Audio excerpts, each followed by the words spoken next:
Eu, na verdade, gostaria então de apresentar para vocês parte de um trabalho que é um pouco um dos eixos do novo livro que eu devo lançar no mês que vem, chamado Circuito dos Afetos, né? Que é uma discussão sobre teoria dos afetos, filosofia política, ou seja, como é possível, a partir de uma reflexão sobre as dinâmicas dos afetos políticos, pensar processos de transformação, né?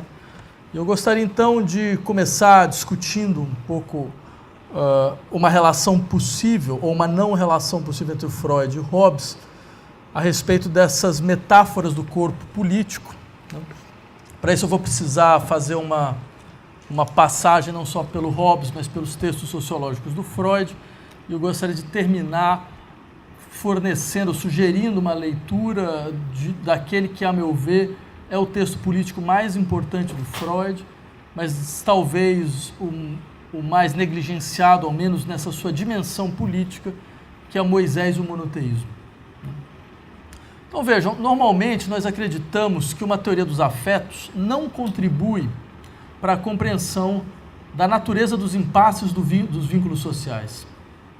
Porque nós aceitamos que a dimensão dos afetos ela diz respeito à vida individual dos sujeitos, enquanto a compreensão dos problemas ligados aos vínculos sociais exigiria uma perspectiva diferente, capaz de descrever o funcionamento estrutural da sociedade e das suas esferas de valores.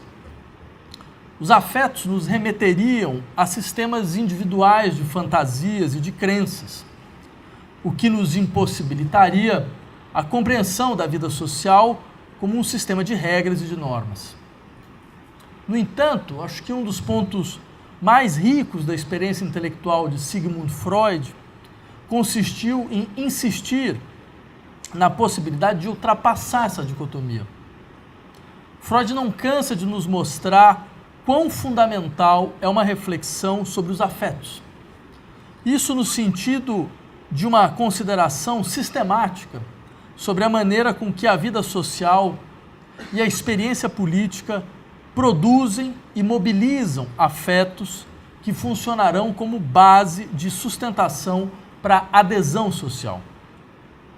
Isso é uma maneira de lembrar a necessidade de desenvolver uma reflexão social que parta da perspectiva dos indivíduos, não se contentando com a acusação de psicologismo ou com descrições sistêmico-funcionais da vida social. A perspectiva freudiana, ela não é, no entanto, apenas a expressão de um desejo em descrever fenômenos sociais a partir da intelecção dos seus afetos. Freud quer também compreender como afetos são produzidos, como eles são mobilizados para bloquear expectativas emancipatórias. A vida psíquica que nós conhecemos, com as suas modalidades de conflito, é uma produção de afetos sociais. Por isso, a superação dos seus conflitos pede a consolidação de um impulso em direção à mutação desses afetos, a capacidade de ser afetado de outra forma, o que abre a possibilidade da clínica freudiana aparecer como um dispositivo de desativação de modos de afecção que sustentam a perpetuação de configurações determinadas do vínculo social. Por outro lado, ao tentar compreender as modalidades de circulação social dos afetos, Freud privilegia os vínculos às figuras de autoridade.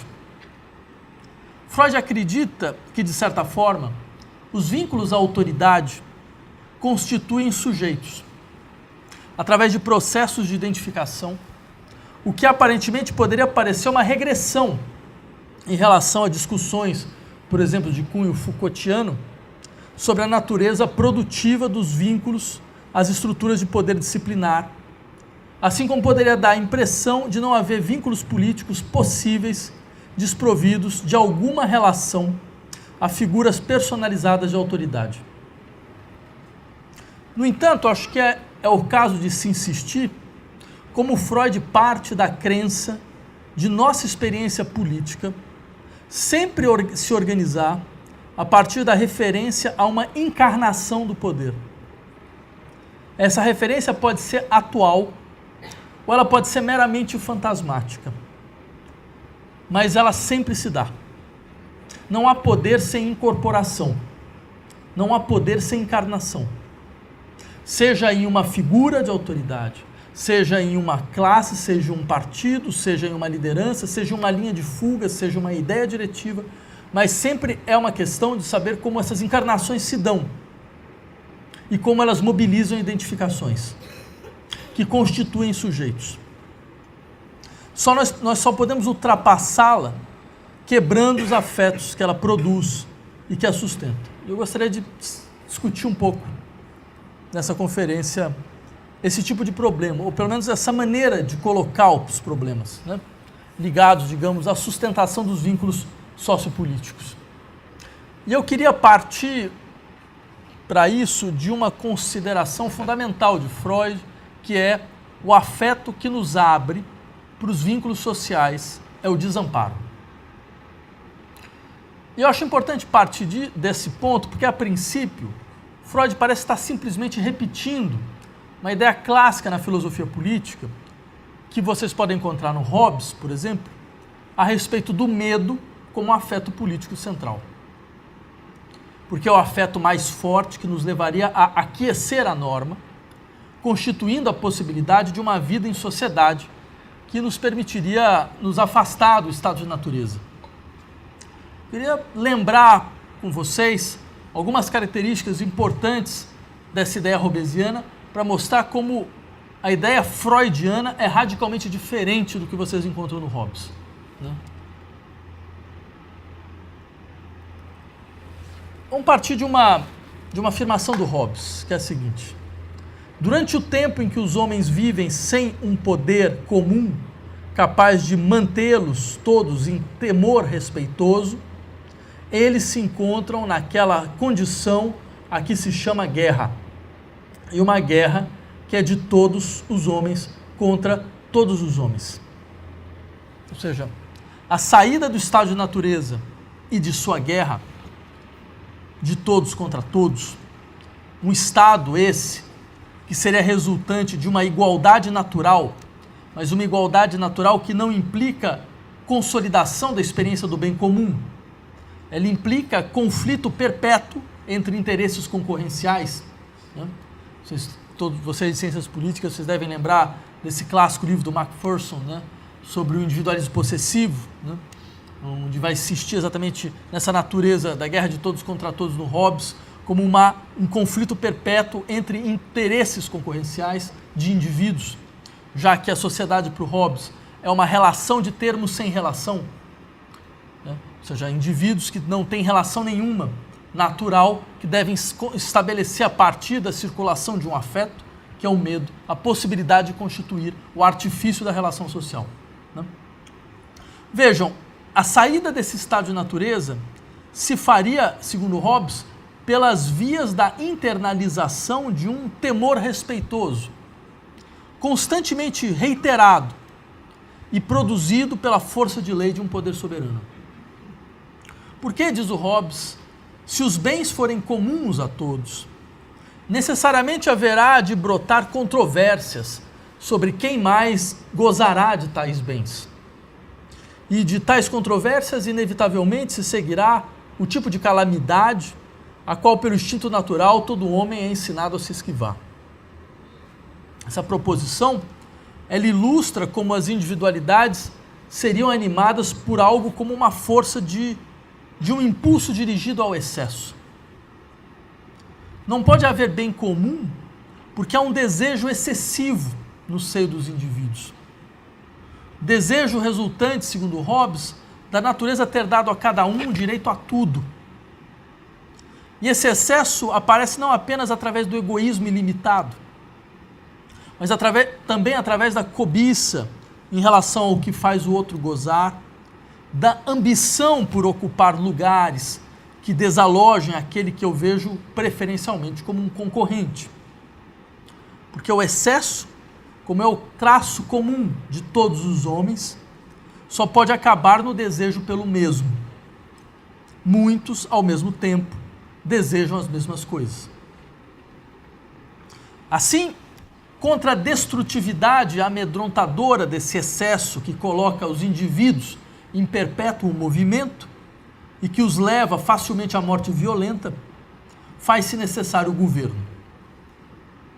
O que demonstra como a possibilidade mesma da existência do governo de estabelecer relações através de contratos que determinem lugares, que determinem obrigações, previsões de comportamento, tudo isso estaria vinculado à circulação do medo como um afeto instaurador e conservador de relações de autoridade. Esse medo teria a força de estabilizar a sociedade, de paralisar o movimento, de bloquear o excesso das paixões. Isso leva comentadores como Remo Bodei a insistir em uma cumplicidade entre razão e medo. Por isso, o medo ligado à força coercitiva da soberania, esse medo que eu tenho em relação ao soberano, ele é apenas uma astúcia para defender a vida social de um medo maior. Eu cito Hobbes. Porque os vínculos das palavras são demasiado fracos para refrear a ambição, a natureza, a avareza, a cólera e outras paixões dos homens, se não houver o medo de algum poder coercitivo, coisa impossível de supor na condição de simples natureza. É verdade que Hobbes afirma que as paixões que fazem os homens tender para a paz são o medo da morte, o desejo daquelas coisas que são necessárias para uma vida confortável e a esperança de consegui-las por meio do trabalho. Essas considerações parecem abrir espaço à circulação de outros afetos sociais, como a esperança. No entanto, a antropologia hobbesiana faz com que esses afetos circulem apenas em regime de excepcionalidade, o que fica claro em afirmações como, eu cito Hobbes, de todas as paixões, a que menos faz os homens tender a violar as leis é o medo. Mas, excetuando algumas naturezas generosas, é a única coisa que leva os homens a respeitá-las. Bem, faltaria à maioria dos homens a capacidade de se afastar da força incendiária das paixões e atingir essa situação de esfriamento, na qual o vínculo político não precisaria mais fazer apelo nem ao temor, nem sequer ao amor. Ou seja, o esfriamento das paixões aparece como função da autoridade soberana e condição para a perpetuação do campo político, mesmo que esse esfriamento se pague com a moeda da circulação perpétua de outras paixões que parecem nos sujeitar à contínua dependência. Por isso, mais do que a expressão de uma compreensão antropológica precisa, que daria a Hobbes a virtude do realismo político, resultante da observação desencantada da natureza humana, nós temos uma lógica do poder pensada a partir da incapacidade de compreender a política para além dos dispositivos que transformam o amparo produzido pela segurança em afeto mobilizador do vínculo social. Essa é uma política na qual, e bem, quem compreendeu isso muito bem foi Carl Schmitt, quando ele fala do Hobbes, o protego ergo obligo é o cogito ergo sum do Estado. Protejo, logo obrigo, é o penso, logo existo do Estado. Difícil não perceber como essa legitimação da soberania pela capacidade de amparo precisa da perpetuação contínua da imagem da violência desagregadora à espreita, da morte violenta iminente, caso o espaço social deixe de ser controlado por uma vontade soberana. Ela precisa provocar continuamente o sentimento de desamparo. O poder soberano precisa provocar continuamente o sentimento de desamparo, transformando esse sentimento em medo da vulnerabilidade extrema, para assim se legitimar como uma força de amparo, fundada na perpetuação da nossa dependência. O soberano hobbesiano é ao mesmo tempo o bombeiro e o piromaníaco. Ou seja, é aquele que de uma certa maneira lembra a todo momento o medo da morte violenta à espreita, o desamparo possível caso a autoridade do Estado saia de circulação, para que ele possa então fornecer-se como a injunção de proteção. A autoridade soberana tem então a sua legitimidade assegurada, não apenas por instaurar uma relação baseada na coerção para com o próprio soberano. Ela tem a sua legitimidade assegurada por fornecer a imagem de um distanciamento possível em relação a uma fantasia social, de desagregação imanente do laço social e de risco constante da morte violenta. Essa fantasia social tem um nome, Hobbes, é a guerra de todos contra todos. É através da perpetuação dessa fantasia que a autoridade soberana encontra o seu fundamento. É alimentando essa fantasia que se justifica a necessidade do poder pacificador da representação política, ou seja, do abrir mão do meu direito natural em prol da constituição de um representante, cujas ações soberanas vão ser a forma verdadeira da minha vontade. Só assim o medo poderá conformar as vontades de todos os indivíduos, como se ele fosse o verdadeiro escultor da vida social. Bem, trata-se de um topos clássico do comentário dos textos freudianos insistir em certas proximidades entre Freud e Hobbes. Normalmente, começa-se por afirmar que a antropologia freudiana seria tão marcada por uma matriz concorrencial individualista quanto a hobbesiana. Daí uma afirmação como, por exemplo, eu cito Freud: o ser humano não é uma criatura branda, ávida de amor, que no máximo pode se defender quando atacado, mas ele deve incluir entre seus dotes instintuais também um forte quinhão de agressividade. Em consequência disso, para ele, o próximo não constitui apenas um possível colaborador e objeto sexual, mas também uma tentação para satisfazer a tendência à agressão, para explorar seu trabalho sem recompensá-lo, para dele se utilizar sexualmente contra sua vontade, para usurpar seu patrimônio, para humilhá-lo, para infligir-lhe dor, para torturá-lo e matá-lo. Homo homini lupus. Bem, a metáfora freudiana metáfora hobbesiana, utilizada por Freud, deixaria claro como o vínculo social só poderia se constituir a partir da restrição a essa crueldade inata, a essa agressividade pulsional que parece ontologicamente inscrita no ser do sujeito. Dessa forma, uma hostilidade primária entre os homens seria o fator permanente de ameaça à integração social. Essa crueldade não parece ser completamente maleável, de acordo com transformações sociais. Daí porque, diz o Freud, sempre é possível ligar um grande número de pessoas pelo amor, desde que restem outras pessoas para que se exteriorize a agressividade. Ou seja, os vínculos cooperativos baseados no amor ou em alguma forma de intersubjetividade primária só são realmente capazes de sustentar relações sociais alargadas, a condição de dar espaço à constituição de diferenças intoleráveis alojadas em um exterior que vai ser objeto contínuo de violência. Esses vínculos de amor permitem a produção de espaços de afirmação identitária a partir de relações libidinais de identificação e investimento. Mas a constituição identitária é indissociável de uma regulação narcísica da coesão social. O que explica porque Freud fazia questão de lembrar, eu cito, depois que o apóstolo Paulo fez do amor universal aos homens o fundamento da sua congregação, a intolerância extrema do cristianismo ante os que permaneceram de fora tornou-se uma consequência inevitável.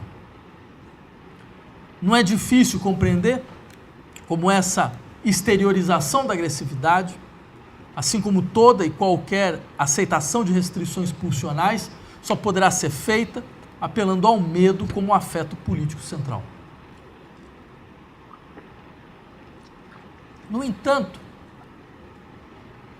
se até aqui a posição freudiana parece proto-hobbesiana, falta a Freud um elemento fundamental, e aí a diferença é brutal.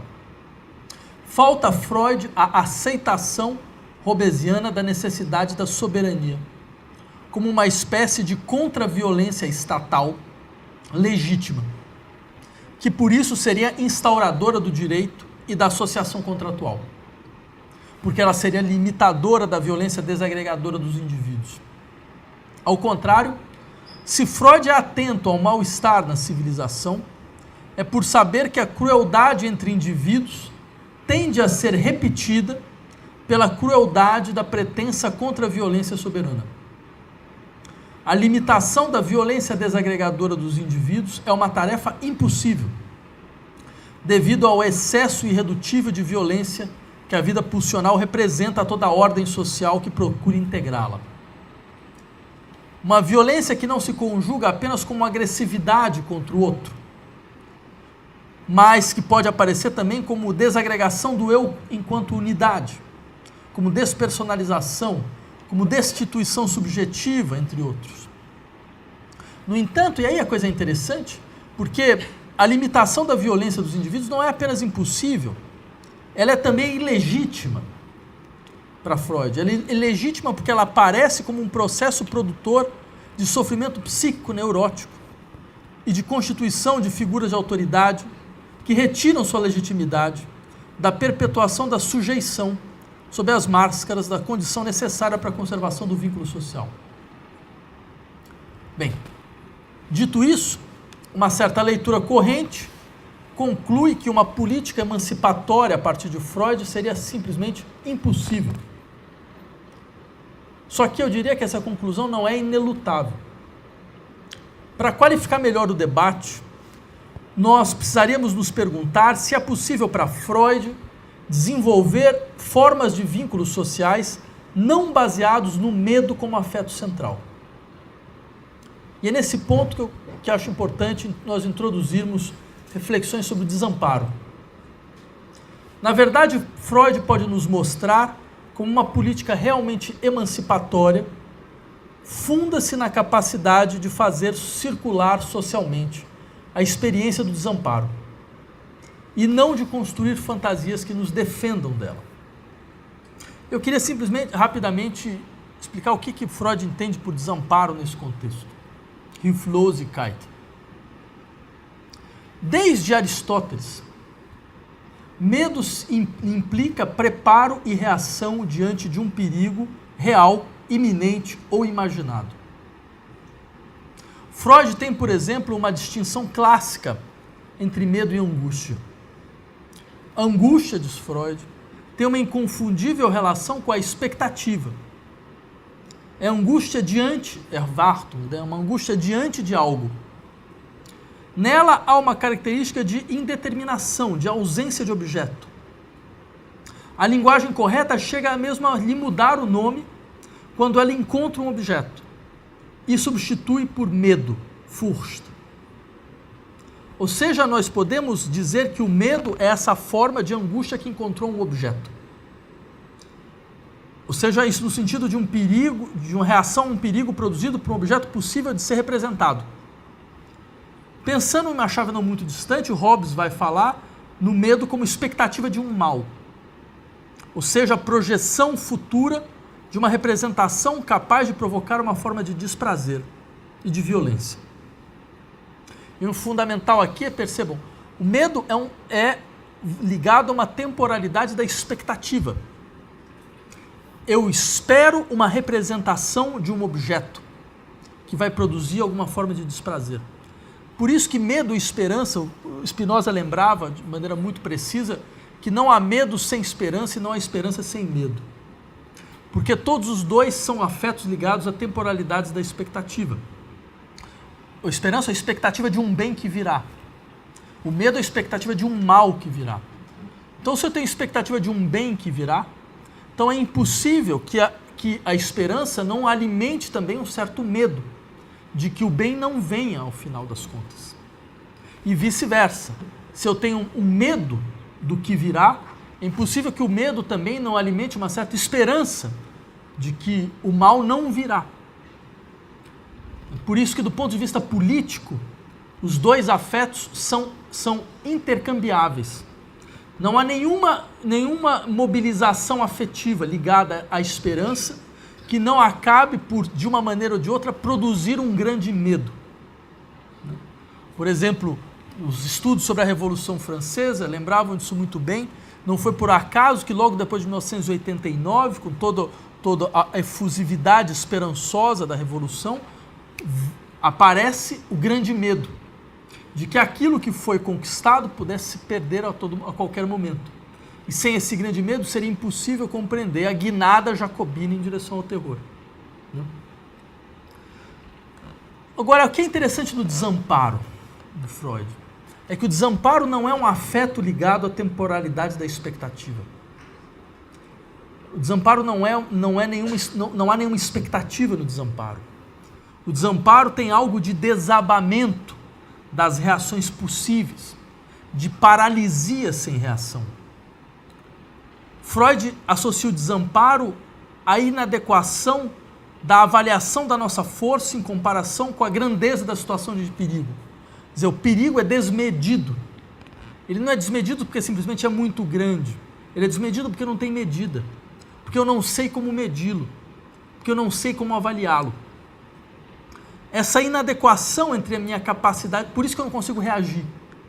Essa inadequação entre a minha incapacidade de reação. Essa incapacidade de representar algo sobre a forma de um objeto dá à situação desamparadora um caráter traumático. Essa desmesura é condição para o desamparo. Por isso que estar desamparado é estar sem ajuda, sem recurso diante de um acontecimento que não é a atualização dos meus possíveis.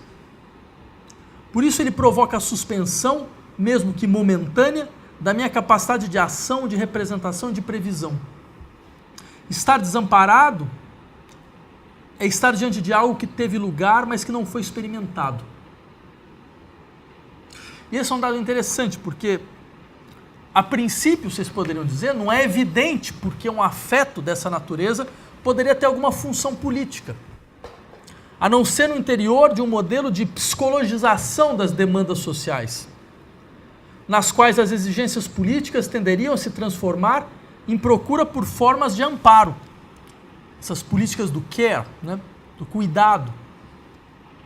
Mas, se para Freud admitir a vulnerabilidade do desamparo é condição fundamental para a emancipação social, isso ocorre porque não se trata aqui de uma experiência de resignação diante da vulnerabilidade.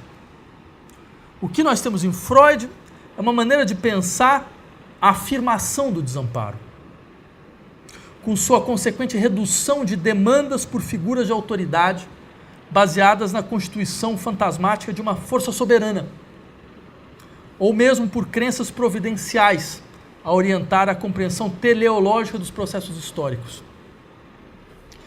Diria, na verdade, que a questão fundamental para o Freud é a compreensão de que o desamparo significa, antes de mais nada, estar diante de um acontecimento que não é a projeção dos meus possíveis.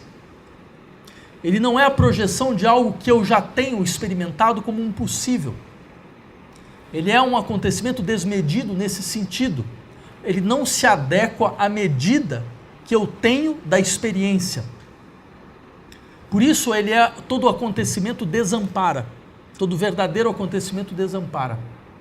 E a ideia de que essa experiência possa ter uma função política consiste basicamente em afirmar que toda e qualquer experiência política é uma experiência de desabamento do meu sistema de previsão de possíveis e de confrontação com algo que, diante da situação atual, só pode ser compreendido como impossível, como não medido nesse sentido.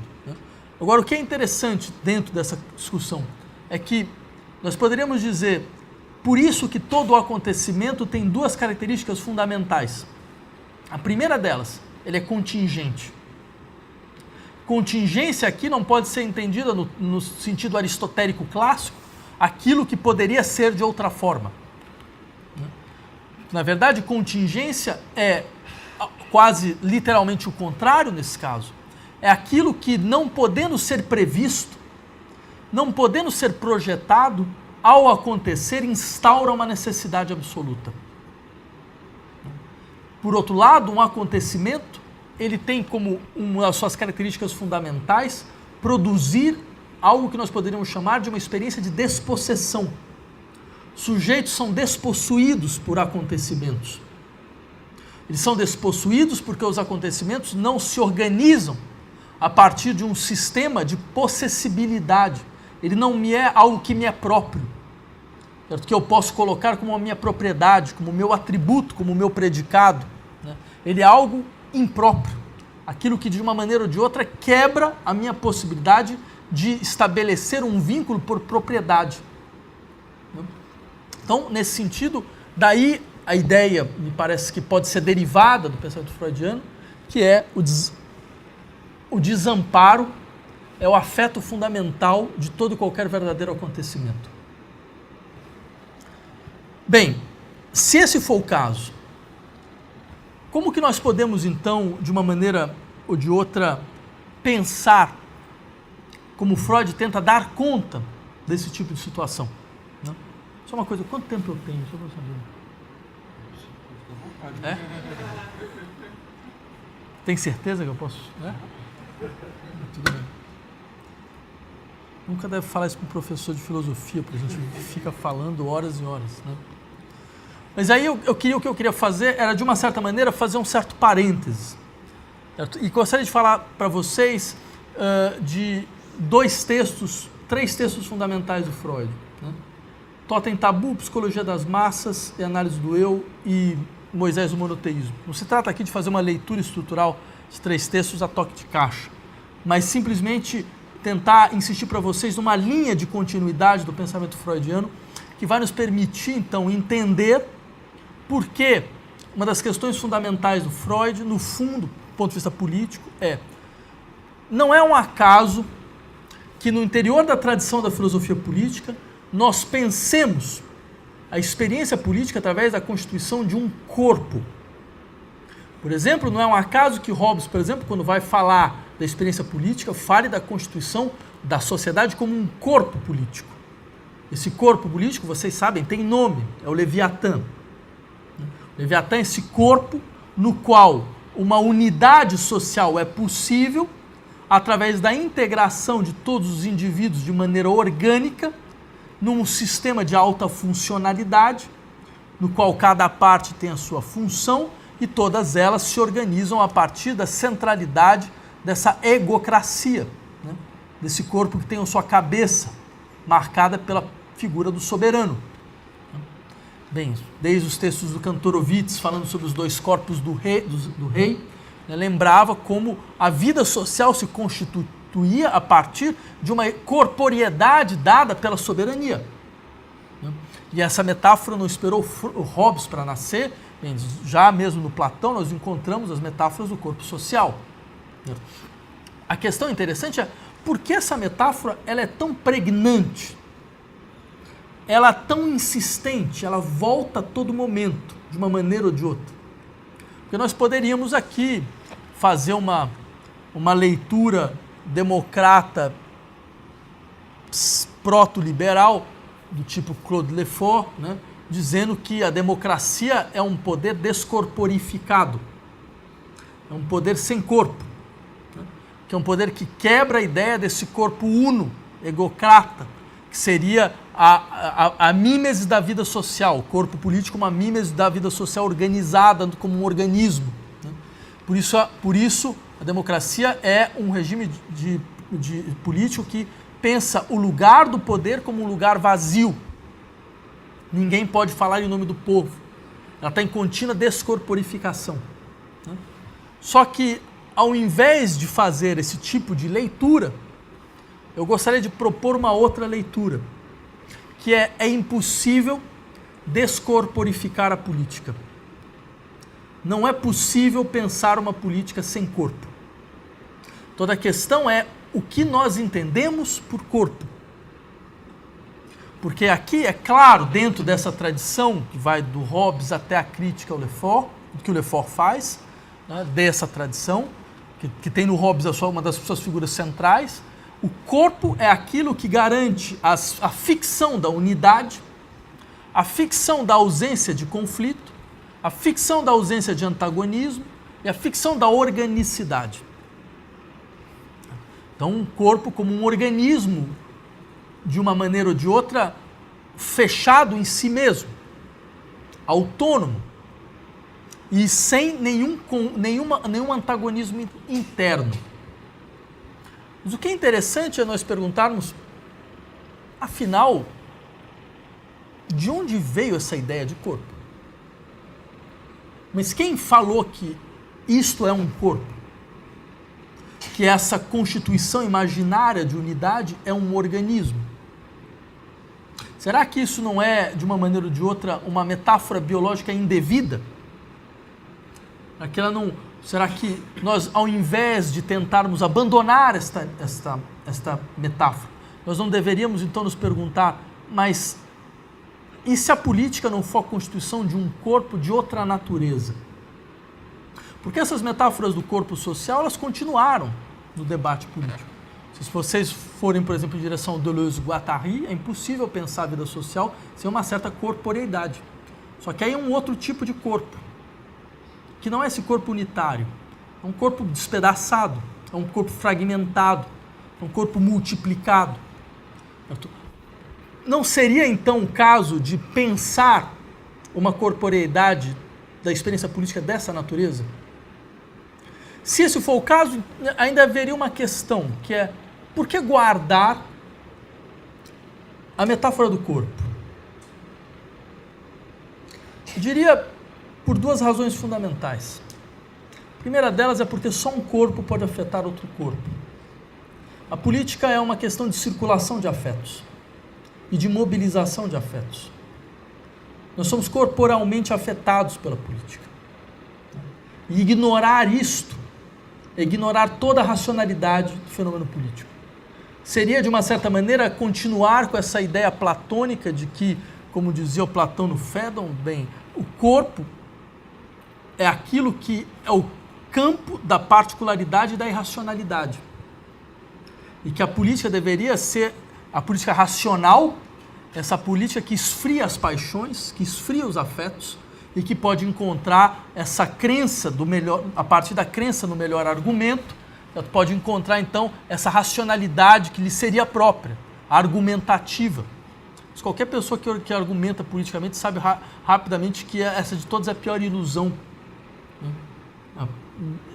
Isso não é irracional, mas a política nunca foi uma questão de argumentação. Ela foi uma questão de retórica. Ela foi uma questão de mobilização de afetos. E os afetos têm uma racionalidade. E essa talvez seria uma questão importante. Então isso nos leva a uma segunda questão. E aí um ponto muito importante do Freud, que é insistir, não há política sem identificação. Ou seja, não há política sem uma dimensão de identificação. Daí a importância que o Freud dá às figuras de autoridade. Só que essa identificação é constitutiva dos sujeitos, de uma certa forma. Só que há várias maneiras, há várias modalidades de identificação. Eu posso criar uma identificação imaginária, posso criar uma identificação simbólica, e eu posso criar uma identificação real. Uma identificação com a ideia de unidade e onipotência do outro, uma identificação com a estrutura simbólica que suporta o outro, ou a identificação com aquilo que é de inassimilável e de opaco no outro, e que desestabiliza toda e qualquer estabilidade dos vínculos sociais. Né? Eu diria que esse tipo de identificação Freud tenta pensar a partir da figura absolutamente singular de uma identidade coletiva sem Estado, ou mais do que isso, de um vínculo sem identidade, que é o tipo de vínculo que o Freud tenta pensar a partir de Moisés. Isso é o que eu queria um pouco fazer com vocês. Isso aqui eu precisaria, sei lá, de uma meia hora, 40 minutos. Dá? Então tudo bem. Eu acho que talvez meio Moisés. Tá. Bem, quando vocês me avisam quando for o caso, que eu faço, eu corto. Né? Ok, então... 5 leis de unidade. Ok, 5 primeiras leis. Maravilha. Eu queria primeiro partir de um diagnóstico histórico do Freud. Freud ele herda do Comte, do Augusto Comte, essa ideia positivista dos 3 estágios as 3 Weltanschauung, as 3 visões de mundo, né? A visão de mundo animista, a religiosa e a científica. Elas estão lá.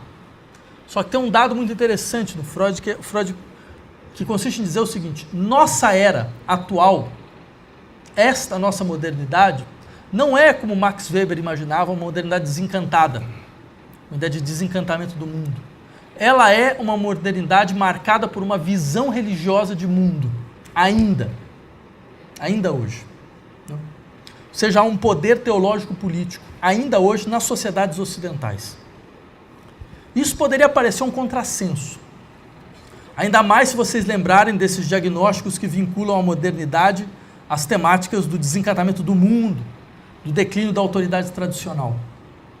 No entanto, o fundamento do interesse freudiano na religião se encontra não na discussão da sua dogmática, mas nas modalidades de investimento afetivo em suas figuras de autoridade.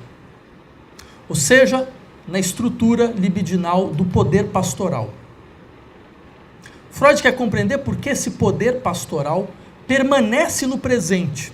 Ele é nosso paradigma de poder, ainda hoje. Ele permanece como uma referência maior para a constituição da autoridade política, mesmo que nós tenhamos as condições materiais da sua superação.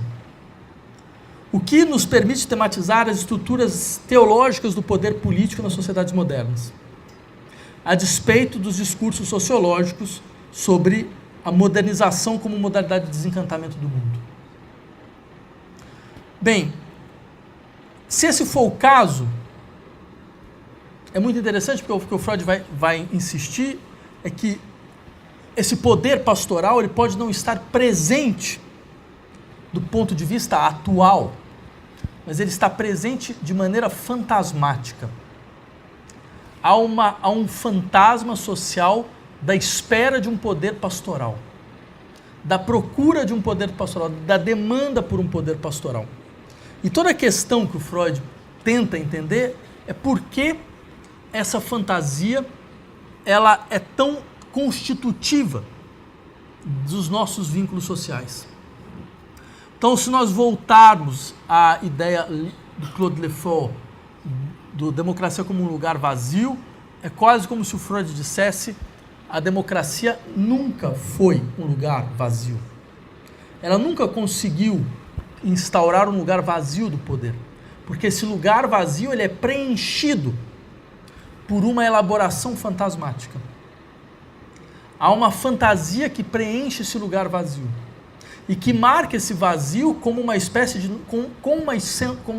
nostalgia, que marca esse vazio com o sentimento de uma nostalgia de um poder pastoral por vir.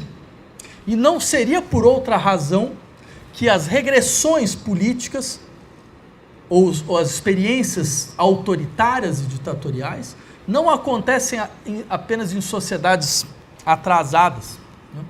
Mas em sociedades que são o eixo, o cerne das democracias desencantadas liberais. Por que isso é possível? Por que isso ocorre? Freud fornece um mito.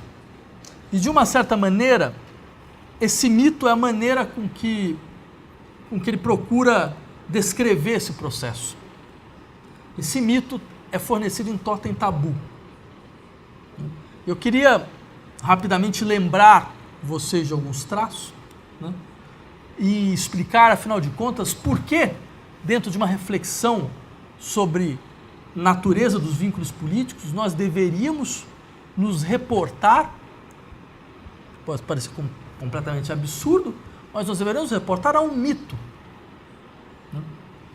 Tudo bem, Platão já fazia isso, né? Mas por que nós, modernos, né, deveríamos então pensar política a partir da pregnância de um mito?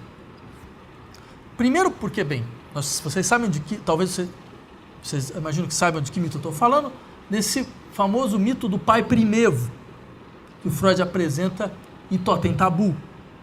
Essa ideia de que as sociedades elas começaram a partir de pequenas hordas, onde havia um macho mais forte, que tinha a posse de todas as mulheres e que também submetia, pela sua força, todos os outros em uma relação de coerção.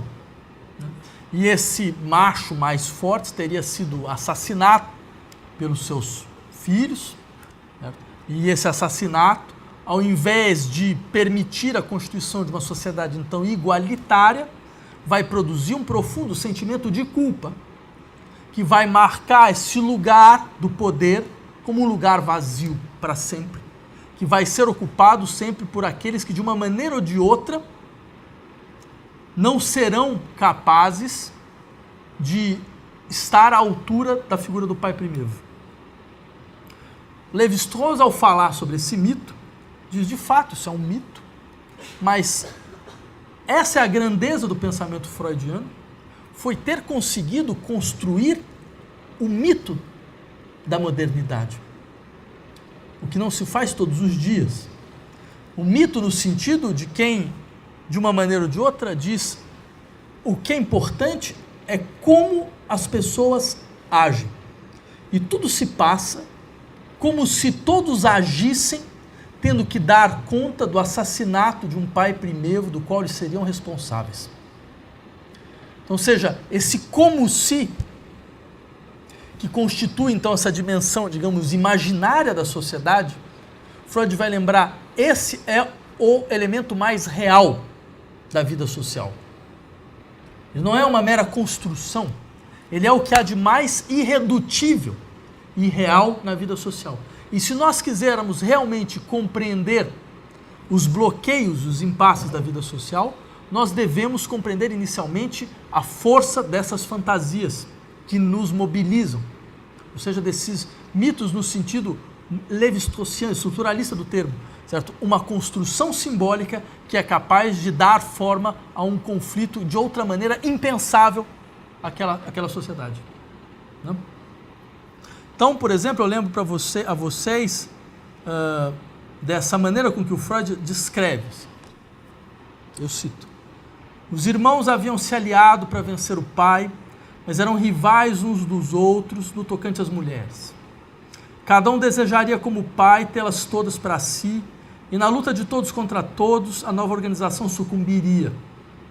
Nenhum era tão mais forte que os outros, de modo a poder assumir o papel do pai. Assim, os irmãos não tiveram alternativa, querendo viver juntos, senão instituir a proibição do incesto, com que renunciavam simultaneamente as mulheres que desejavam, pelas quais haviam, antes de tudo, eliminado o pai. Notem inicialmente a recorrência da iminência hobbesiana da luta de todos contra todos, da guerra de todos contra todos, produzida pela igualdade natural de forças e pela convergência de objetos do desejo. A possibilidade recorrente da luta deve produzir o desejo pela instauração de normas responsáveis pela restrição mútua, no caso a proibição do incesto, e pela regulação das paixões, garantindo a condição de possibilidade para a constituição do espaço político. Aparece dessa forma uma espécie de contrato social, que permite a renúncia pulsional, o reconhecimento de obrigações e o estabelecimento de instituições. No mito freudiano, vejam, há de se levar em conta como essa constituição do espaço político produz a abertura de um lugar vazio do poder, já que ninguém mais podia nem era capaz de alcançar a plenitude do poder do pai. Esse lugar vazio, que Freud chega a descrever como próprio a uma sociedade sem paz, uma Vaterlose Gesellschaft, que parece poder realizar a igualdade democrática, permitiu o aparecimento de laços comunitários restritos, baseados em sentimentos sociais de fraternidade, na sacralização do sangue comum, na ênfase na solidariedade de todas as vidas do mesmo clã. Mas essa comunidade de iguais, essa sociedade sem paz, ela tem uma fragilidade estrutural. Esse lugar vazio é suplementado por uma elaboração fantasmática. A fantasia do pai primevo não foi abolida, já que ela permanece na vida psíquica dos sujeitos sob a forma do sentimento comum de culpa, como fundamento da coesão social, que denuncia, por outro lado, o desejo que esse lugar seja ocupado. O afeto de solidariedade que a comunidade dos iguais permite circular é também responsável pela paralisia social de quem continua sustentando a nostalgia pelo pai, agora elevado à condição de objeto perdido.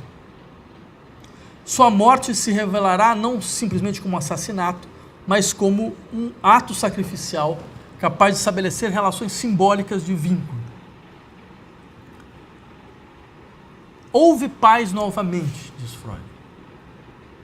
Mas as realizações sociais do clã fraterno não foram abandonadas. A efetiva distância entre os novos pais de família e o ilimitado pai primevo da horda era grande o suficiente para garantir a continuação da necessidade religiosa, a conservação da insaciada nostalgia pelo pai. Houve pais novamente, mas agora pais que poderiam cuidar, individualizar, pregar a renúncia pulsional, aplicar o poder pastoral e nos lembrar da importância do respeito à norma e às exigências restritivas das instituições. Pais que precisavam lembrar que estavam lá para enunciar mais uma vez a lei, porque caso não mais estivessem, nós estaremos vulneráveis a figuras como o pai primevo. Medo que apenas ativa a memória da identificação arcaica com o direito natural que eu abri mão, mas que constituía em minha vida psíquica os laços melancólicos com o objeto perdido. Vejam, esse problema então, do lugar vazio, eu queria então terminar fazendo duas considerações. A primeira delas é voltar a essa questão do Lefort, porque esse problema do lugar vazio nos remete a Claude Lefort, porque partindo de um debate entre filosofia política e psicanálise, Lefort afirmará que a revolução política propriamente moderna se encontra no fenômeno de desincorporação do poder e de desincorporação do direito, representado pela desaparição do corpo do rei, como encarnação da unidade imaginária da sociedade e dos seus ideais de totalidade orgânica. Essa sociedade revela-se, então, impossível, diz Lefort, de ser circunscrita pelo fato de que não poderia se relacionar consigo mesmo em todos os seus elementos e representar-se como um só corpo, uma vez que foi privada da mediação de um poder incorporado. Essa desincorporação, essa dissolução da corporeidade do social, que colocaria em xeque todas as representações orgânicas do Estado, como expressão da unidade ontológica da vontade geral, e todos os recursos da existência de um povo uno, que tem na metáfora robesiana do Leviatã seu momento decisivo, permitiria a abertura a uma indeterminação do social, que nos forneceria um forte princípio de distinção entre democracia e totalitarismo. Pois a democracia seria esse governo que impede o exercício simbólico do poder ser preenchido por construções imaginárias de completude. Daí porque Estado, sociedade, diz o Lefort, povo, nação, são, na democracia, entidades indefiníveis. Ou seja, a substancialização identitária dessas identidades seria estranha à indeterminação própria a um governo cujo motor consiste em colocar continuamente em questão aquilo que procura esconder a natureza antagônica da vida social. A democracia é, assim, diz Lefort, uma sociedade sem determinação positiva, irrepresentável na figura de uma comunidade, que por funcionar a partir da institucionalização do conflito, precisa ser capaz de suportar uma quase dissolução das relações sociais. De fato, a perspectiva de Lefort parece inicialmente guardar ressonâncias com o que nós podemos derivar de Freud. Sua compreensão do papel produtivo dessa indeterminação do social, que não se deixa representar em nenhuma configuração acabada do poder de Estado, poderia ser visto como expressão possível de uma sociedade cuja experiência política fundamental funda-se na circulação do desamparo. Um desamparo advindo da consciência de não haver poder ligado a um corpo pensado como totalidade imaginária, como imagem do corpo próprio. No entanto, esse é o ponto que eu queria insistir, falta-lhe fora um ponto fundamental, a saber, compreender como as próprias democracias liberais sustentam esse lugar vazio através de um suplemento fantasmático. Que é uma outra maneira de dizer, falta compreender porque essa democracia que conserva o lugar vazio do poder nunca existiu. A mera afirmação do pretenso, e esse é um ponto interessante porque eu gostaria de explicar por quê, que é o ponto de vista do Freud, essa democracia nunca existiu. Mas para isso eu queria passar ao Adorno, é o comentário que o Adorno faz de um texto do Freud chamado Psicologia das Massas e Análise do Eu. Bem, esses são os últimos movimentos. Adorno começa por aproximar as descrições freudianas em Psicologia das Massas e a fenomenologia das lideranças fascistas. Isso para mostrar ao final quão vulnerável nós seríamos ao retorno periódico dessas figuras. Adorno percebe no livro de Freud o quadro teórico fundamental para uma teoria do totalitarismo pensado como fenômeno interno à democracia moderna. Isso nos explica porque Adorno deve afirmar, por exemplo, que a propaganda fascista apenas toma os homens por aquilo que eles são, verdadeiras crianças da cultura de massa atualmente estereotipadas. Assim como ela necessita apenas de reproduzir a mentalidade existente para os seus próprios fins. Longe de um fenômeno exterior, o fascismo para Adorno é uma latência interna às sociedades democráticas. E, a seu ver, teria sido isso que Freud compreendeu.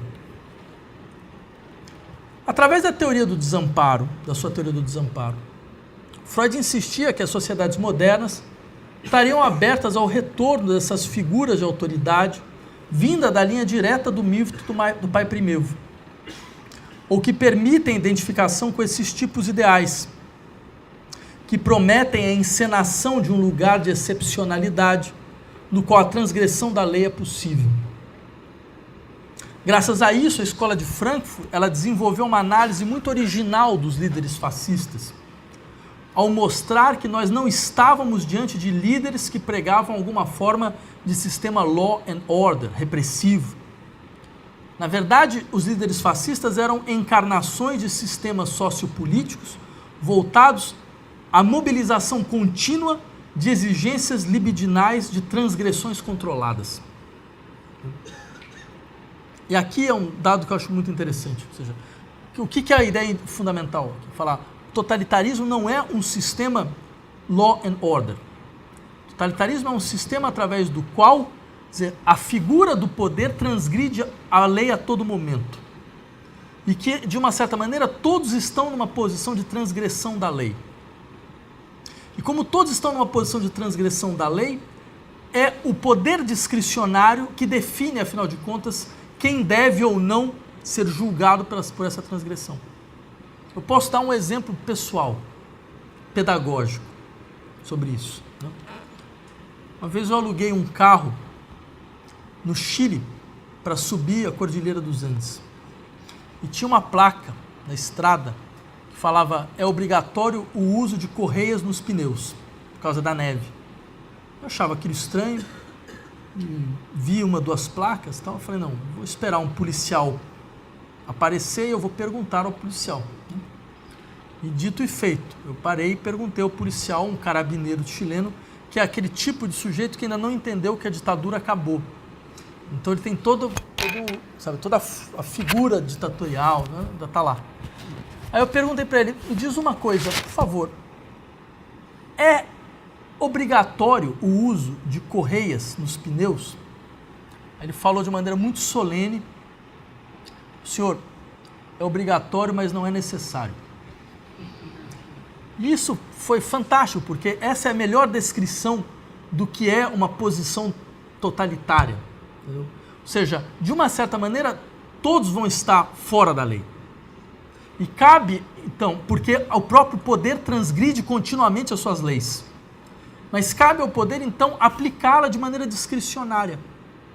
Sendo todos, ou seja, todos nessa situação de excepcionalidade, nesse limiar entre a lei e a sua transgressão. Então, isso de uma certa maneira coloca a sociedade numa situação de paralisia, mas uma paralisia ligada a um tipo de identificação. Eu me identifico com uma figura de liderança que ao mesmo tempo canaliza as minhas expectativas de transgressão em relação a uma lei que eu sinto como restritiva. Então ela também é a própria, daí a figura do pai primevo. Por isso que o Adorno fala, mas essa figura o Freud tinha achado, o Freud tinha compreendido, né? Ao falar, bem, nossa sociedade se organiza a partir da nostalgia de uma figura que é a transgressão contínua da lei, né? Porque é a figura do poder soberano, da soberania que está ao mesmo tempo fora e dentro da lei, né? Bem, vai dizer, a ideia do Adorno essa era a ideia fundamental do Freud, né? Era compreender de uma maneira ou de outra como nossa estrutura, nossas formas da democracia liberal são impotentes e incapazes de colocar fora de circulação esse tipo de demanda por esse tipo de figura de autoridade.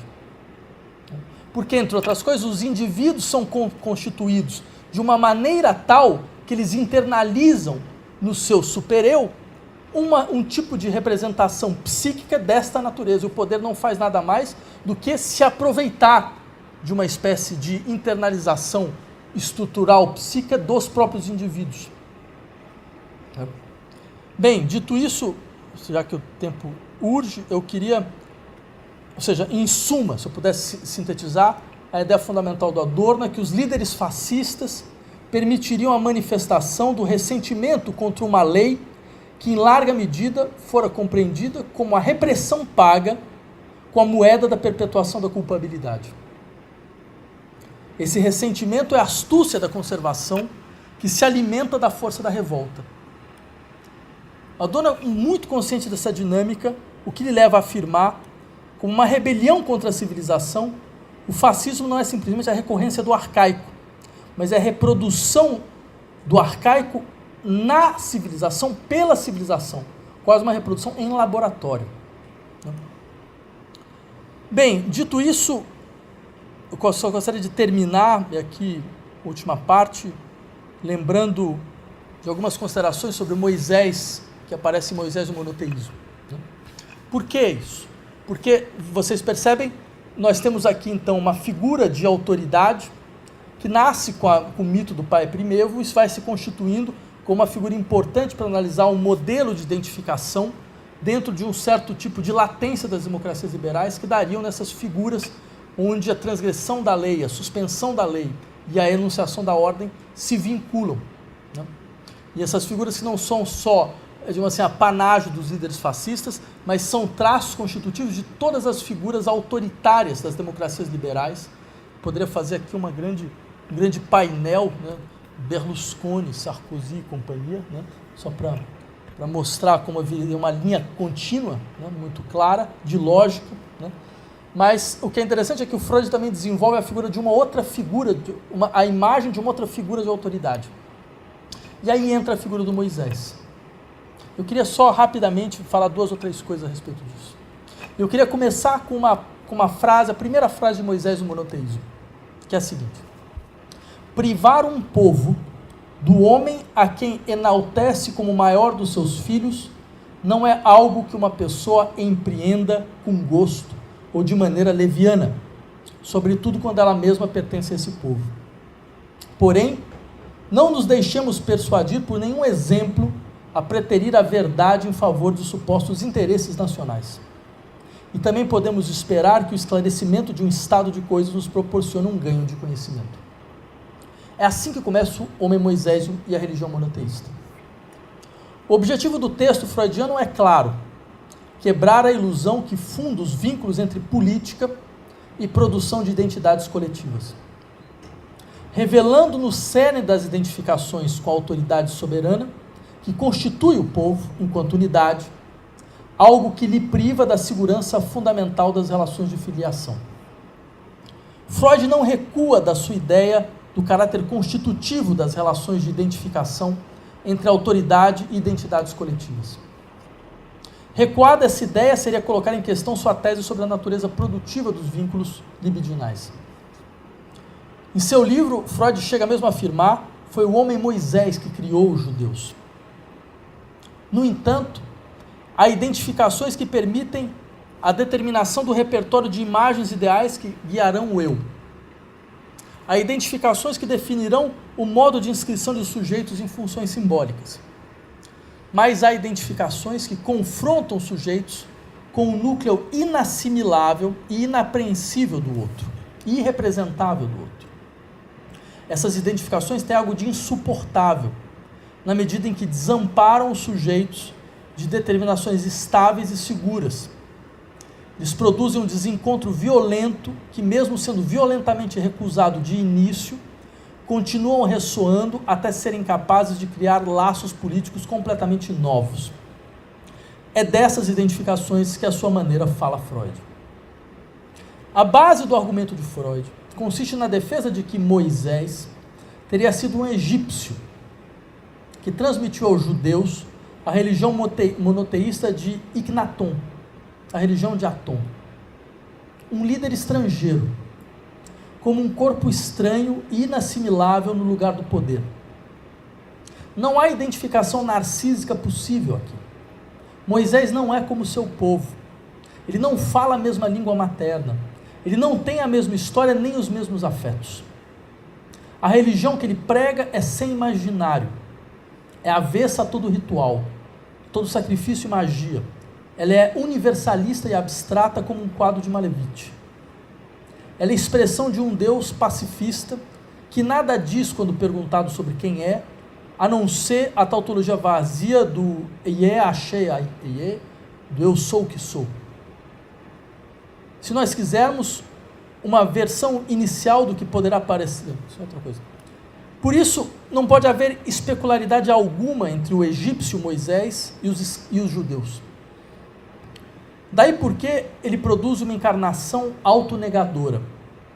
Moisés era tão estranho para os judeus que não lhe foi possível deixar nenhuma determinação a ser transmitida na segurança de uma língua comum de representações. Tudo o que ele deixou, segundo Freud, foi da ordem do traço, do que aparece nos textos apenas como distorção. Traço que descompleta textos, apontando para uma outra cena na qual nós encontramos a confissão do intolerável de uma religião tão altamente espiritualizada, incapaz de acolher os judeus com o amparo e a satisfação das suas necessidades, diz o Freud. Um desamparo intolerável que só pode produzir a violência do assassinato de Moisés pelo seu próprio povo.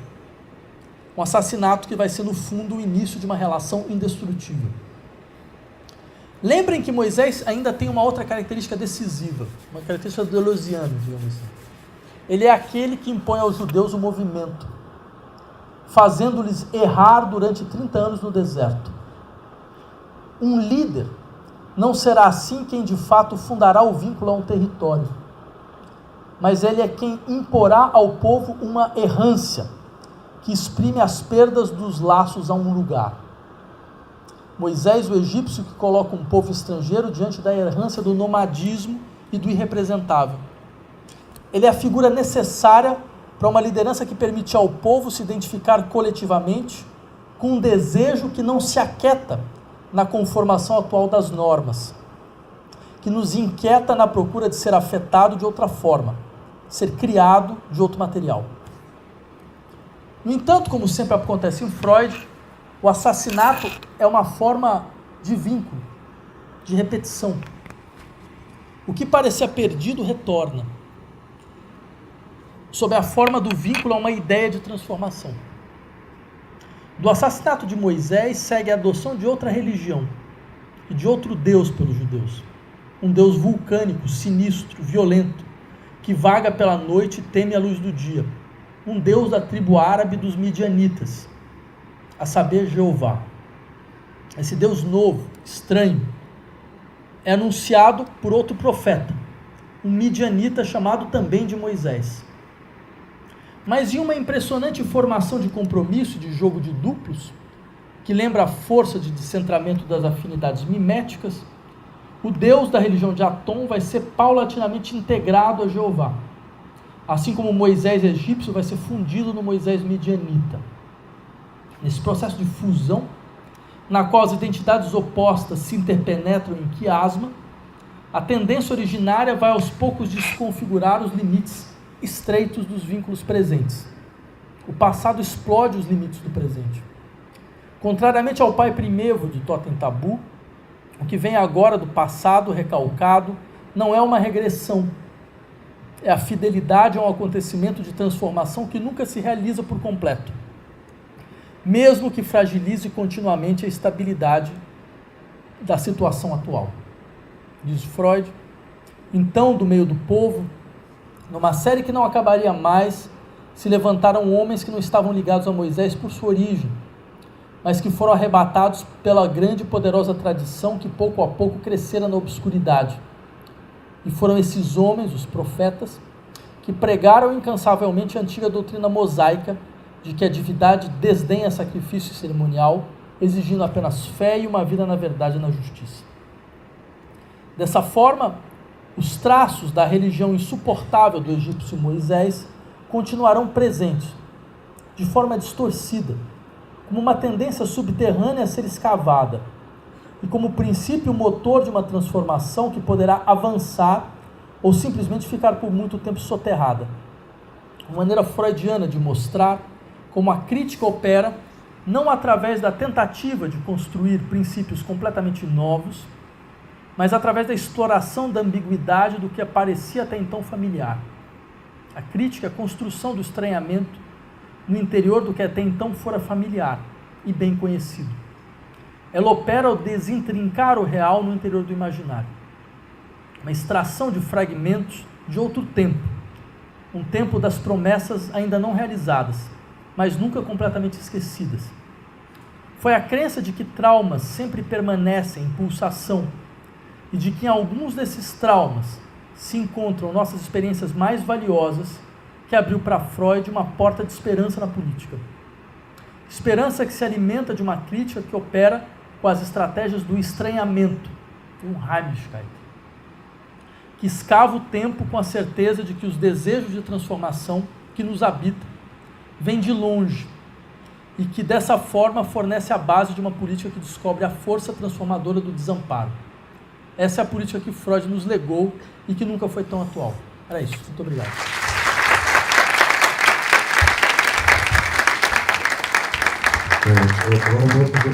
Se alguém quiser fazer alguma pergunta, o professor Vladimir aceita para responder algumas questões. Obrigado, professor. Como essa racionalidade dos afetos poderia se relacionar com a adesão a enunciados políticos? Bem, vocês como pesquisadores de ciências políticas, com certeza vocês devem conhecer toda essa guinada em direção a uma certa teoria dos afetos do campo da reflexão política e social, né? Quer dizer, há uma certa tradição já constituída, que consiste um pouco a dizer, essa ideia de que a democracia ela é baseada, em última instância, na circulação de argumentos, certo? Que compreende os afetos como algo da ordem do patológico, certo? No interior do campo da interação política e social, certo? Como se você tivesse, então, de uma certa maneira, de esfriar os afetos para poder argumentar racionalmente, constituir, então, vínculos dentro de uma política racional. Essa leitura é equivocada, né? Só que esse pessoal da teoria dos afetos, eles fazem isso por quê? Porque eles têm que lidar com uma crítica em relação à democracia liberal, dizendo, não, mas a democracia liberal, ela longe de conseguir instaurar uma espécie de ágora racional, certo? Ela é esse jogo dos interpéries políticas, o jogo dessa confrontação política marcada pela mobilização de afetos. Então fica-se a questão, ou eu faço a crítica da democracia liberal, ou eu falo, não, mas há uma racionalidade dos afetos. E essas experiências que nós vemos nas democracias liberais, elas não são irracionais, elas são necessárias. Mas aí o que eles fazem? Aí eles começam com uma espécie de grande gramática dos afetos. né? Falou, não, mas existe um amor como afeto, existe a solidariedade, certo? Existe todas essas formas dos afetos de coesão, certo? Que isso deve ser levado em conta, tal, blá, blá. Existe de fato, existe o medo, mas existe também a esperança e por aí vai. Bem, eu diria que esse tipo de estratégia, me parece que ela coloca, que ela elimina uma questão que eu insistiria como uma questão fundamental. Porque toda essa dinâmica ela é pensada assim, quais são os afetos que levam os indivíduos a estabelecerem relações, a aderirem a certos enunciados políticos? Quais são os afetos que fazem que, para além do simples... Porque eles não querem mais simplesmente utilizar a teoria do cálculo dos maximizadores de interesse, né? Os indivíduos como meros maximizadores de interesse. Não, mas quais são os afetos que mobilizam, de uma maneira ou de outra, a adesão a certos enunciados políticos? Eu diria, essa já é uma questão mal colocada. Porque talvez uma questão anterior, interessante para nós, seria... Mas não existiriam afetos que levariam os indivíduos a não agirem mais como indivíduos? Que afetos são esses que, de uma maneira ou outra, levam os indivíduos a não agirem mais como indivíduos portadores de interesses, de sistemas de crenças e coisas dessa natureza? Quer dizer, o que faz com que os indivíduos deixem, de uma certa... se abram para um tipo de experiência que já não pode ser mais descrita como uma experiência individual. E nem uma experiência coletiva. Porque o problema de uma certa contraposição entre individual e coletivo é que o coletivo, em última instância, sempre foi uma espécie de individual corporificado. Certo? É um individual com corpo social, só isso. Certo? Por isso que talvez os teóricos políticos, como, por exemplo, o Expósito, que aí seria uma referência interessante, entenderam uma coisa fundamental. Eles falaram, não é possível eu contrapor a lógica liberal de compreender os vínculos políticos a partir da racionalidade de indivíduos maximizadores de interesse, certo? E indivíduos capazes de estabelecer relações contratuais. Eu não posso contrapor isso à simples ideia da coletividade, da comunidade, ou qualquer coisa que seja. Eu tenho que contrapor isso com aquilo que desarticula completamente a ideia mesma de indivíduo. E se a ideia de indivíduo é baseada numa ideia de propriedade, não só propriedade, o indivíduo não é só proprietário de bens. Como dizia o Locke, o indivíduo é proprietário da sua própria pessoa. Né? É uma self-ownership. Né? Então, ou seja, você tem uma espécie, mas é a relação, eu tenho meus predicados, eu tenho minhas propriedades quase no sentido gramatical. Eu tenho meus predicados, eu tenho meus atributos. Isso me determina como indivíduo. Né? Então, se esse é o elemento fundamental do indivíduo, eu só posso contrapor essa racionalidade política e social através de algo que não é a figura da propriedade. É algo que é a figura do impróprio, do que quebra qualquer relação de apropriação. Né? E que, diga-se de passagem, mesmo um certo setor da teoria marxista sempre tendeu a compreender desalienação como uma apropriação, o que é um equívoco. Porque, como assim, eu me aproprio dos frutos do meu trabalho, eu me aproprio daquilo que é o meu produto. Ou seja, é como se no fundo, é como se fosse a ideia lockeana. Eu sou proprietário da minha própria pessoa, eu fui despossuído dessa propriedade, eu preciso recuperá-la. Né? Então, falar sobre o impróprio, nesse contexto, significa exatamente o contrário disso. É dizer, que tipo de afeto pode levar um indivíduo a querer se confrontar com aquilo que lhe é completamente impróprio. Aquilo que não se conforma, em hipótese alguma, à sua imagem e semelhança. Certo?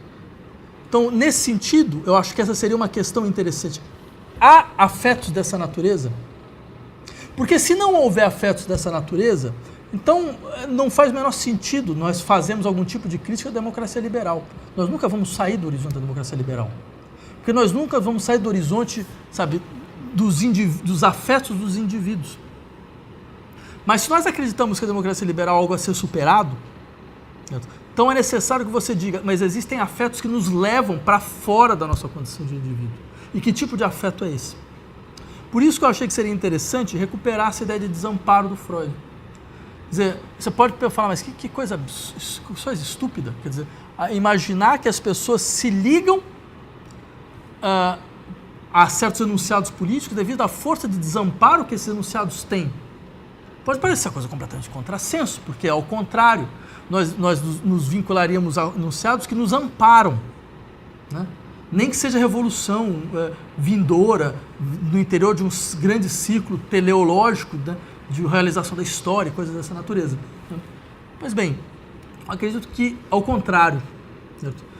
Existe uma sensação de inautenticidade nos indivíduos que faz com que eles sim se abram a coisas que eles não sabem como são. E eles não sabem que forma tem. Ou seja, eles se abrem a acontecimentos que os despossuem, certo?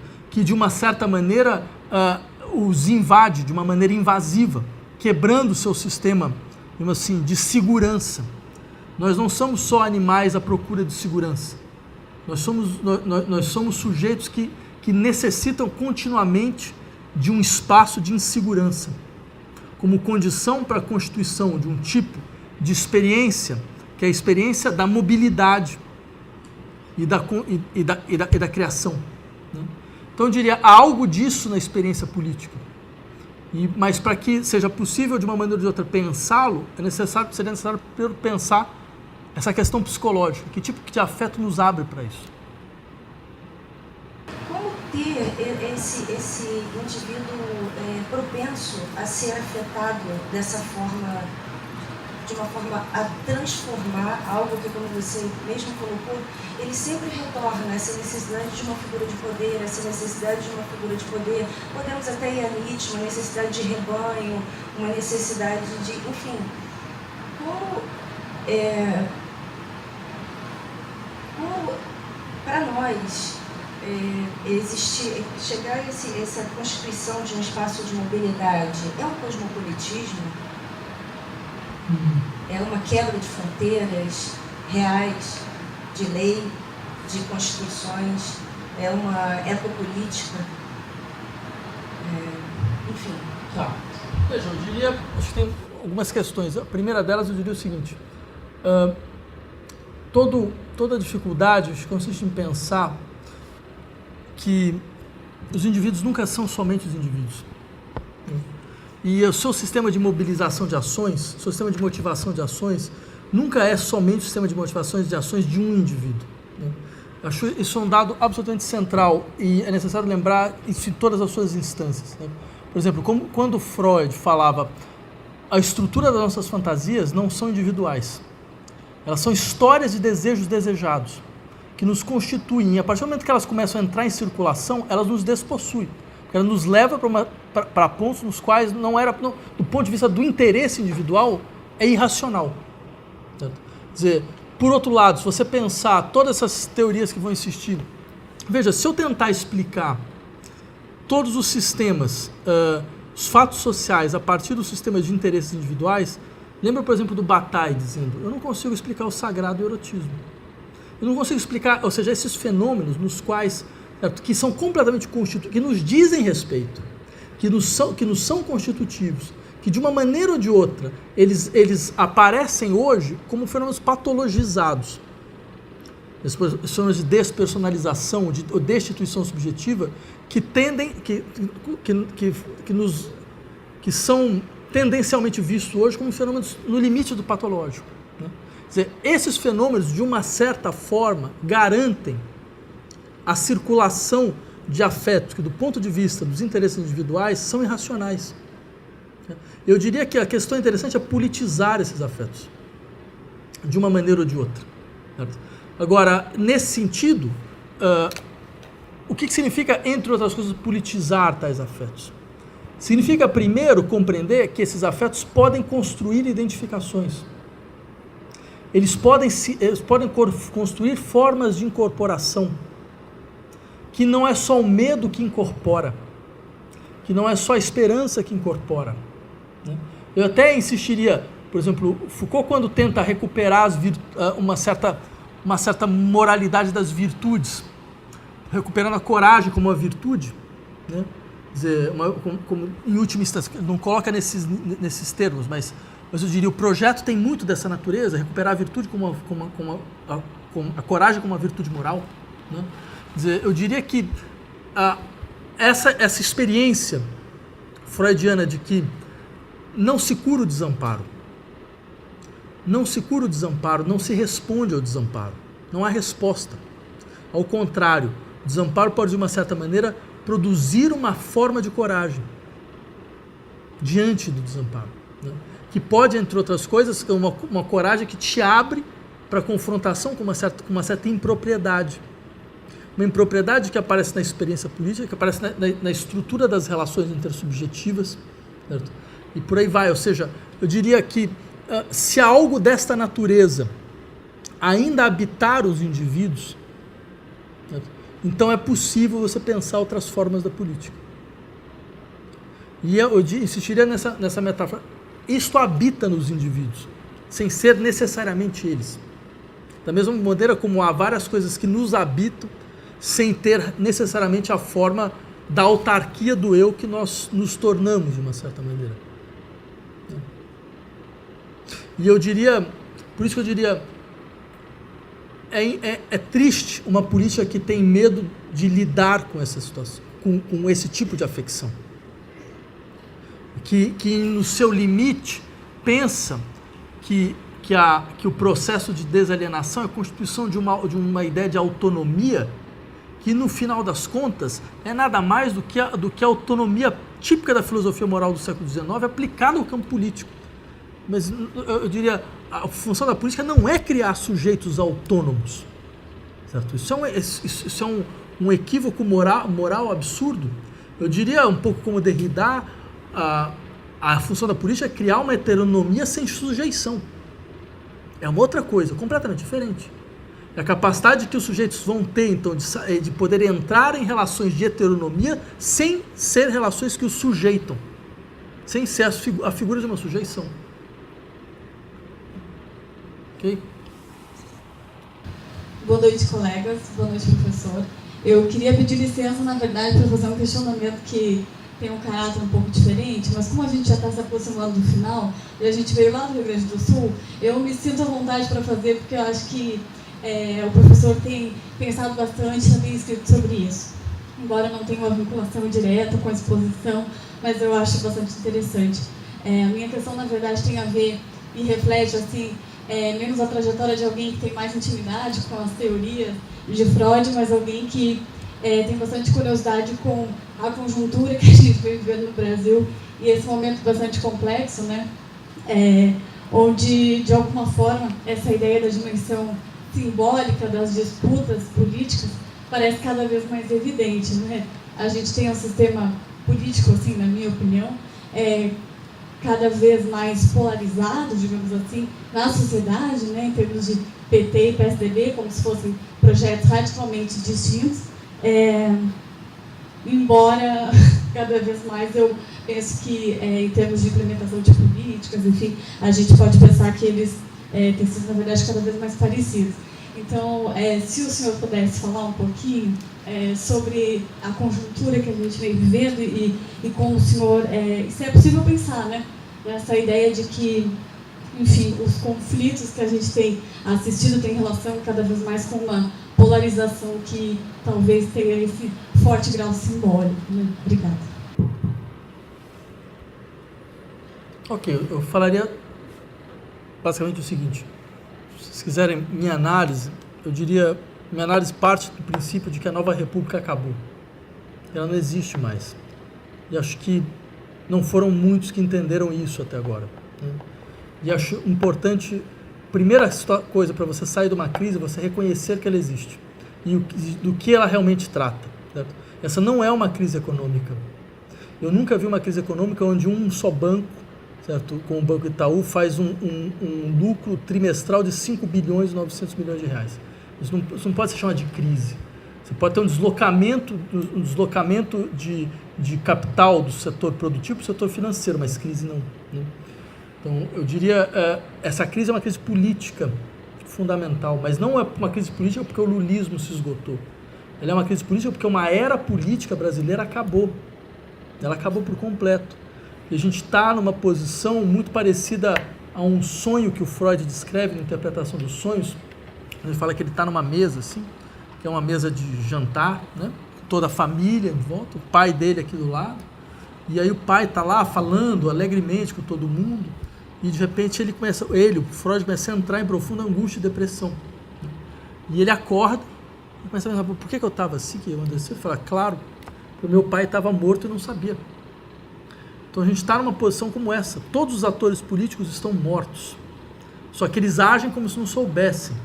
Entendeu? Eles agem como se... Então eles repetem as mesmas coisas, certo? Num nível absolutamente nulo de crença, não há crença alguma nesse tipo de discurso, e o que faz com que nós entremos numa situação que eu diria que é uma situação de gangsterização da política. Né? A gente nunca teve uma situação de gangsterização desse nível. Certo?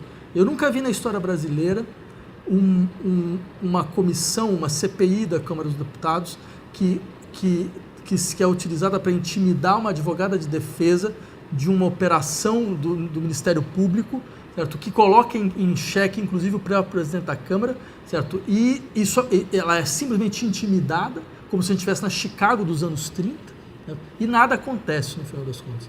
Isso significa, há um nível de cancelação que não existia na política brasileira, porque isso é só um sintoma do fim do pacto da Nova República. A Nova República foi um pacto baseado na ideia de que a redemocratização nunca terminaria. Seria uma redemocratização infinita. Certo? A gente passou 30 anos tentando redemocratizar o Brasil, certo? E conseguimos circular nos mesmos impasses. Ou seja, a gente não andou, não houve essa ideia, não, paulatinamente a democracia foi se aprofundando. Não, a gente paralisou e nunca mais conseguiu andar. Certo? Quer dizer, qual que era o eixo da Nova República? Eu ia criar uma associação entre os trânsfugas da ditadura, né, e os antigos opositores, ou pelo menos os dois núcleos fundamentais, PT e o núcleo mais formulador do antigo MDB, que deu no PSDB. Né? Então todos eles tiveram uma função, todos os dois núcleos, gerir a inércia. Como que se gere a inércia? Como que se gere o imobilismo? Então você tinha mobilidades circunstanciais, certo? Localizadas, mas essas mobilidades localizadas nunca poderiam significar uma dinâmica política nova. Por que não podiam? Porque como é que você podia criar uma dinâmica política nova se você tinha que no dia seguinte fazer, sabe, a negociação no balcão do Congresso com todos os caras que saíram da ditadura, desde o Sarney, que era presidente do Senado, ou aqueles que eram os representantes maiores do fisiologismo nacional, que conseguiram passar por todas as figuras. Por exemplo, um sujeito como Renan Calheiros. Ele é uma figura política impressionante, mundialmente, intergalacticamente impressionante. Sabe? Não consigo pensar na galáxia inteira, ou em todas as outras que possam existir, alguém como esse sujeito. Quer dizer, ele conseguiu ser peça-chave no governo Collor, no governo Fernando Henrique, no governo Lula, no governo Dilma. Não é fantástico uma coisa dessa? Ou seja, isso demonstra claramente, ele é a cara da Nova República. Ele é a Nova República. O resto é só adereço. O resto é só adereço. O que acontece? A gente chegou nesse momento de que a Nova República acabou. Os pactos, por exemplo, o pacto pela inércia também acabou. Acabou porque não precisa mais de pacto. Porque como todos os atores que se constituíram na oposição ao regime demonstraram a sua incapacidade de criar mudanças, transformação radical, nenhum tem mais risco. Então, a Dilma imaginava, não, eu vou rifar meu governo para os economistas liberais e eu vou ser preservada. Né? Só que, como qualquer um sabe que, com economista liberal ou não, ela nunca conseguiria fazer nada muito diferente do que ela faz, certo? Quer dizer, não haveria nenhuma, de fato, grande mudança de rota no horizonte, então a rifa não vale mais. A sua posição é completamente irrelevante, se ela está ou não está. Então, nesse sentido, eu diria, nós entramos, de fato, nesses momentos históricos onde não há mais um processo em marcha e também não há nenhum processo ainda hegemonicamente constituído. Então, esses são os piores momentos da história. Esses são, de fato, os piores momentos, onde você percebe, são os momentos mais baixos da política. Certo? São esses momentos onde você pode usar a violência de maneira mais discricionária, porque você vai usar uma violência contra alguma coisa que pode aparecer. Né? Porque dentro dessa situação, qualquer coisa que aparecer de maneira um pouco mais consistente consegue ter força. Né? Então eu diria que, de fato, assim, a nossa situação é uma situação complexa. Ela é dramática por um lado, mas ela é absolutamente necessária por outro. Era necessário que uma coisa dessa ocorresse. Porque o sistema de freios produzido pela Nova República não é mais viável, inviabilizou o país. Inviabilizou o país. Certo? Não é possível, não há mais por onde andar, não há mais por onde andar dentro dessa era. Você precisa terminá-la de uma vez por todas. Certo? Quer dizer, alguns países precisaram disso, sei lá, por exemplo, a passagem da Quarta para a Quinta República na França, né? O Guy Mollet, lá, quando a situação francesa estava completamente debilitada. Você precisou de uma ruptura mesmo. Só que a ruptura era através de uma figura de unidade nacional, volta do De Gaulle, resolução do problema da Guerra da Argélia, tal, para que a Quinta República continuasse. E a gente precisa de algo dessa natureza. Só que eu não acho que é o caso de chamar uma figura de unidade nacional. Você precisaria, de fato, primeiro ter consciência. Há um momento que se esgotou. E nenhuma das soluções que esse momento produziu estão à altura do problema que nós temos hoje. Porque nenhuma delas vai dar a condição política para que nós possamos fazer as reformas econômicas que todo mundo espera. Na verdade, são duas questões. A primeira é relacionada à ideia de corpo político. E no que concerne o corpo humano, parte da sua significação deriva da sua capacidade de romper com as suas formas anatômicas, com as suas formas até mesmo fisiológicas.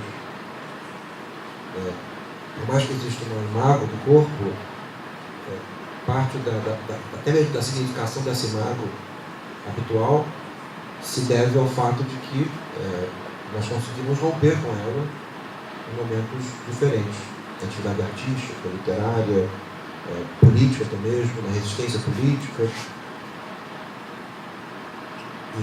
Mas na ideia do corpo do Estado, corpo político como corpo do Estado, não que eu admita que o político se extinga no Estado, mas usando a metáfora do corpo relacionada ao Estado,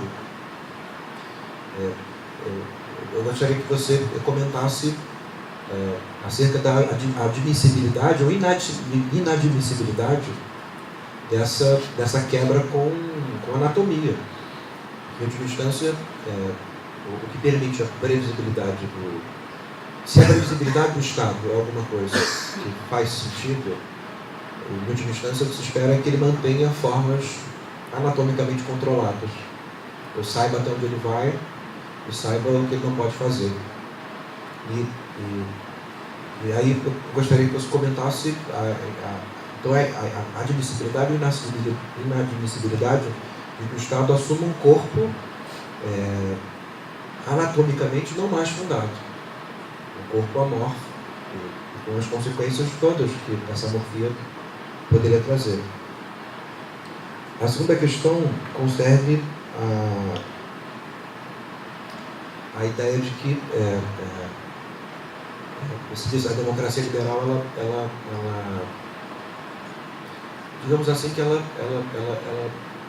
é um barril de pólvora e julga que ela tem mecanismos de impedir que a coisa pegue fogo.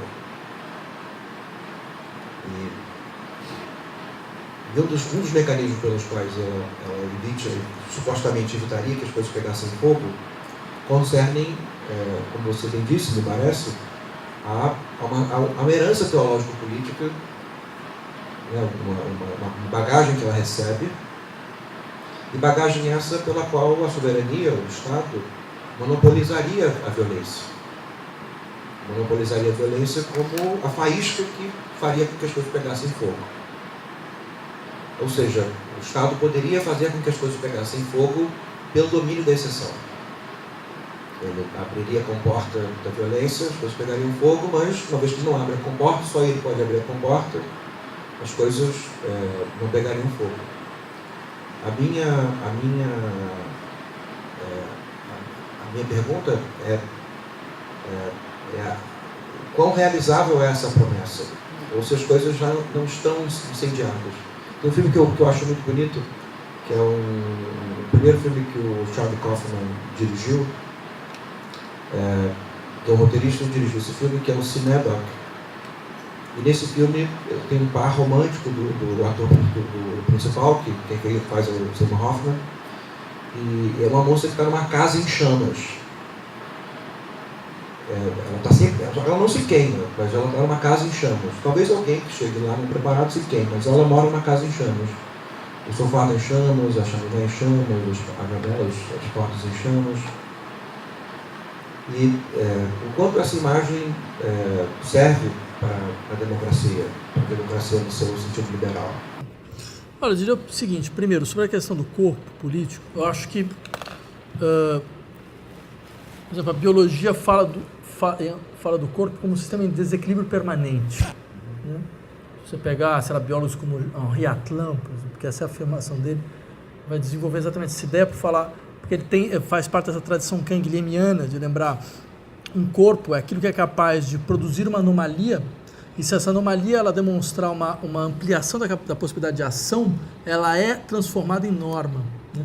Então você tem uma transitoriedade normativa do organismo, né? que tem consequências, digamos assim, interessantes se você utilizar, continuar utilizando a metáfora política do corpo. Mas a sua pergunta era, bem, mesmo se nós admitirmos isso, como é possível pensar o Estado sob essa forma? Né? Ou se é possível pensar o Estado sob essa forma? Vejam, eu diria o seguinte, eu acredito que é possível criar uma reflexão sobre o Estado na qual eu seja capaz de distinguir o Estado como uma entidade biopolítica e o Estado como uma espécie de garantidor da estrutura possível do autogoverno. Eu sei que isso pode parecer estranho, mas eu posso dar um exemplo sobre o que eu penso. Por exemplo, vamos pegar um exemplo. A gente tem uma questão hoje quente, que é a questão do direito do casamento, ampliação do direito do casamento. Questão fundamental, biopolítica fundamental. Eu não conheço questão mais fundamental no ponto de vista político do que essa. Né? E nós temos aí todas essas demandas de ampliação do direito de casamento para setores mais vulneráveis da vida social, discriminados, como, por exemplo, os homossexuais. Então, nós temos aí a ideia de que o casamento deve ser ampliado, a lei deve dar conta desses casos. Ok, eu como professor de filosofia, eu posso pensar abstratamente e colocar a seguinte questão, mas não seria mais interessante do que ampliar a lei, desativar o direito? Por que, por exemplo, o casamento deve ser alguma coisa regulada pelo direito? Porque ao deixar de ser regulado pelo direito, você abre a possibilidade de uma multiplicidade não prevista de formas. Mas aí alguém pode colocar a questão, sim, mas existem questões muito concretas.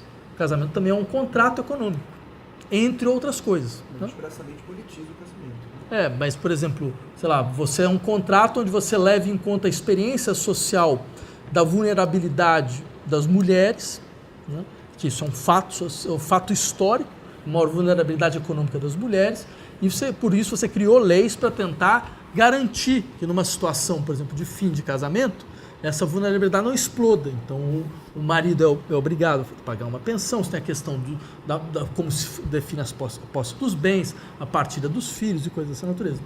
Mas olha que interessante, essas são questões de ordem larga medida econômica, que são questões das quais o Estado que são objeto e alçada do Estado. Né? Só que, ao legislar sobre questões econômicas, o Estado também legisla sobre uma série de outras questões que não lhe diz respeito. São questões de cunho, assim, da multiplicidade das formas afetivas da vida, produzidas pela vida social. Então eu posso muito bem dissociar as duas coisas. Eu posso regular as questões econômicas e liberar as questões, digamos assim, formais, sobre a estrutura formal. Retirando a lei sobre a forma e aplicando a lei sobre as relações econômicas. Então você poderia chegar numa figura do Estado, que é um Estado de forte regulação econômica e baixa regulação biopolítica. Né? O que é o inverso, digamos assim, da desinstitucionalização liberal, né? Que é um Estado que tem baixa regulação econômica E pode aceitar a alta regulação biopolítica sem o menor problema, né? Então eu diria, nesse caso, você percebe, você tem uma outra figura possível do Estado, né? Que é um Estado que ele tem... Porque o problema de um discurso antiestatista, puro e simples, vai ser sempre a questão... A vida social, ela reconhece o caráter concentracionista das atividades econômicas. A economia é naturalmente um polo produtor de desigualdade. O seu funcionamento natural é um polo produtor de desigualdade. Se você retira a instância responsável pela regulação desses processos, você quebra toda a possibilidade de liberdade social. Então você precisa de um Estado que tenha como função eminente controlar esses processos, impedir que eles produzam uma destruição da liberdade social, né? Mas você pode criar uma espécie de Estado mínimo máximo. Isso é legal. Ele é mínimo porque ele só age nessa esfera, mas ele age de maneira máxima nessa esfera. Ele só age na esfera econômica, mas ele age de maneira máxima nessa esfera. E ele age também, por exemplo, em situações onde ele reconhece a estrutura histórica das relações de violência e vulnerabilidade, e ele legisla nesse tipo de ideia. Então significa, você libera a vida social do peso do Estado por um lado, mas você garante o seu peso onde ele deve. Eu diria que, a meu ver, essa seria uma tarefa para se pensar uma teoria do Estado hoje. Acho que isso toca um pouco também a sua segunda questão. Obrigado pela presença.